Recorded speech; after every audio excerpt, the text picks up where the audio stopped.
ইসলামী দলগুলোর তো দিন শেষে এক লক্ষ্য, উদ্দেশ্য এক। সেই হিসেব করলে বাংলাদেশের সব ইসলামী দলগুলো তো একসাথে নির্বাচন করার কথা, তাই না? কিন্তু বাংলাদেশের নির্বাচনে কখনোই সব ইসলামী দলগুলো এক ছায়াতলে নির্বাচন করতে পারে না। এবার যাও একটু আশার আলো দেখিয়েছিল জামাত ইসলামের নেতৃত্বে যাওয়া ইসলামী দলগুলো, শেষ পর্যন্ত তাও আশায় গুড়ে বালি। এবারে নানা মতবিরোধের জেরে জামায়াত থেকে দলছুট হয়ে গেছে ইসলামী আন্দোলন বাংলাদেশ। আসন নিয়ে সমঝোতা না হয় ইসলামী আন্দোলন এককভাবে নির্বাচন করার ঘোষণা দিয়েছে। মনোনয়নপত্র জমা দেওয়া 268 আসনে তারা নির্বাচন করবে। বাকি 32টি আসনে দলটি পছন্দের কোনো দলের প্রার্থীকে সমর্থন দেবে। অর্থাৎ 300 আসনে ইসলামী আন্দোলন ভোটে থাকছে। নির্বাচন বিশেষজ্ঞরা বলছেন, এর মধ্য দিয়ে ইসলামপন্থীদের ভোট এক বাক্সে আনার উদ্যোগ শেষ পর্যন্ত ব্যর্থ হলো। এর মাধ্যমে ইসলামপন্থীদের ভোট স্পষ্টতই 3 বাক্সে বিভক্ত হয়ে পড়ল। এটির প্রভাব তো নির্বাচনের মাঠে পড়বে, তা আর বলার অপেক্ষা রাখে না। আসলে আসন বন্টনের হিসেব নিকেশকে কেন্দ্র করে ইসলামী আন্দোলনের সঙ্গে জামায়াতের নেতৃত্বাধীন 11 দলীয় নির্বাচনী ঐক্যের বিচ্ছেদ ঘটে। শুরু থেকেই আসন ভাগাভাগি নিয়ে জামায়াত ও ইসলামী আন্দোলনের মধ্যে এক ধরনের প্রতিদ্বন্দ্বী মানসিকতা ছিল।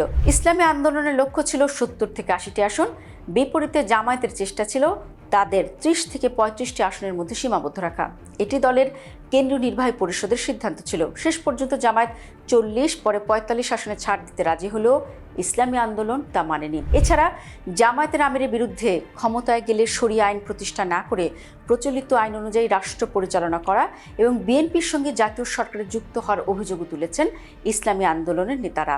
ইসলামী আন্দোলন শুক্রবার রাজধানীর পুরনো পল্টনে দলের কেন্দ্রীয় কার্যালয়ে সংবাদ সম্মেলন করে জানিয়েছে তারা এককভাবে নির্বাচন করবে, যেটি শুরুতেই বলেছে, এবং তাদের অভিযোগ তারা জামায়াতের দিক থেকে উপেক্ষা এবং অসম্মানের শিকার হয়েছে।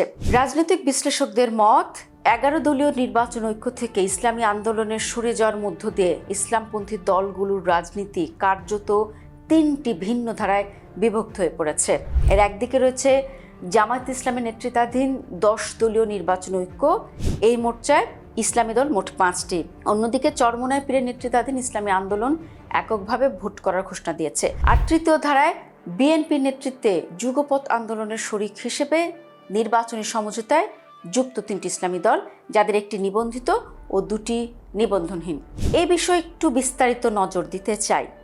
সংখ্যাগত দিক থেকে জামায়াতের নেতৃত্বাধীন 10 দলীয় নির্বাচন ঐক্যে জামায়াত সহ 5টি ইসলামী দল রয়েছে, যেটি কিছুক্ষণ আগেই জানালাম। এর মধ্যে রয়েছে মাওলানা মামুনুল হকের নেতৃত্বাধীন বাংলাদেশ খেলাফত মজলিস, হাফিজ জি হুজুর প্রতিষ্ঠিত বাংলাদেশ খেলাফত আন্দোলন, আহমেদ আবুল কাদেরের খেলাফত মজলিস ও সরওয়ার কামাল আজিজের নেতৃত্বাধীন নিজামে ইসলাম পার্টি। সংশ্লিষ্ট ব্যক্তিরা মনে করছেন হেফাজত, জমিয়ত ইসলামী আন্দোলনের বিরোধিতার মুখে জামায়াতের জন্য ভোটের মাঠে ভ্যানগার্ডের ভূমিকা নিতে পারে মামুনুল হকের নেতৃত্বাধীন খেলাফত মজলিস। কওমি মাদ্রাসা ভিত্তিক ভোট ব্যাংকে মামুনুল হকের ব্যক্তিগত প্রভাব রয়েছে। এছাড়া জুলাই গণঅভ্যুত্থানের সম্মুখ সারির নেতাদের দল এনসিপি ও বীর মুক্তিযোদ্ধা অলি আহমেদের এলডিপিকে এই মোর্চায় অন্তর্ভুক্তিকে জামায়াত কিন্তু বড় অর্জন হিসেবে দেখছে। মৌলবাদী জোটের অভিযোগ মোকাবেলায় এই 2টি দলকে ব্যানার হিসেবে পাওয়া গেছে। ইসলামী দলগুলোর মধ্যে জামায়াতের পরে ইসলামী আন্দোলনের অবস্থান। সারা দেশে দলটির ভোট ও সাংগঠনিক অবস্থান রয়েছে। জামায়াতের মোর্চা থেকে তাদের আলাদা হয়ে যাওয়া দুপক্ষের জন্যই ক্ষতি হতে পারে। এক্ষেত্রে জামায়াতের ঝুঁকিটা একটু বেশি বলেই মনে করছেন সংশ্লিষ্ট অনেকে। এর কারণ হিসেবে তারা বলছেন, হেফাজতে ইসলাম বাংলাদেশের শীর্ষ নেতা আলাম্মা মুহিবুল্লাহ বাবুনগরী শুরু থেকেই জামায়াত ইসলামের বিরোধিতা করে আসছেন। অন্যদিকে এবারের নির্বাচনে বিএনপির সঙ্গে নির্বাচনী সমঝোতা রয়েছে জমিয়তে উলামায়ে ইসলাম বাংলাদেশ সহ 3টি ইসলামী দল। জমিয়তে উলামায়ে ইসলামকে 4টি আসনে বিএনপি ছাড় দিয়েছে। এছাড়া নিবন্ধনহীন বাংলাদেশ জমিয়তে উলামায়ে ইসলাম ও আব্দুর রকিবের নেতৃত্বাধীন ইসলাম ঐক্য জোটের একটি অংশ এই সমঝোতার অংশ।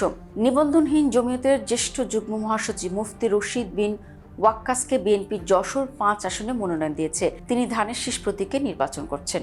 এই প্রেক্ষাপটে হেফাজত, জমিয়ত, ইসলামী ঐক্যজোটের সঙ্গে ইসলামী আন্দোলনের দূরত্ব ভোটের মাঠে জামায়াত বিরোধী হাওয়া আরও উস্কে দিতে পারে বলেই মত রাজনৈতিক বিশ্লেষকদের। ইসলামীপন্থীদের ভোট এক বাক্সে আনার স্বপ্ন ভেঙে এখন বাস্তবতা 3 ধারার প্রতিদ্বন্দ্বিতায় রূপ নিল। এই বিভাজনের পরও কৌশলগতভাবে সংগঠিত জামায়াতের নেতৃত্বাধীন 10 দলীয় নির্বাচন ঐক্য। তবে ইসলামী আন্দোলনের সাংগঠনিক শক্তি ও বিএনপির সঙ্গে থাকা ইসলামী দলগুলোর সমন্বয় ভোটের মাঠে কী প্রভাব ফেলে সেটি এখন দেখার বিষয়।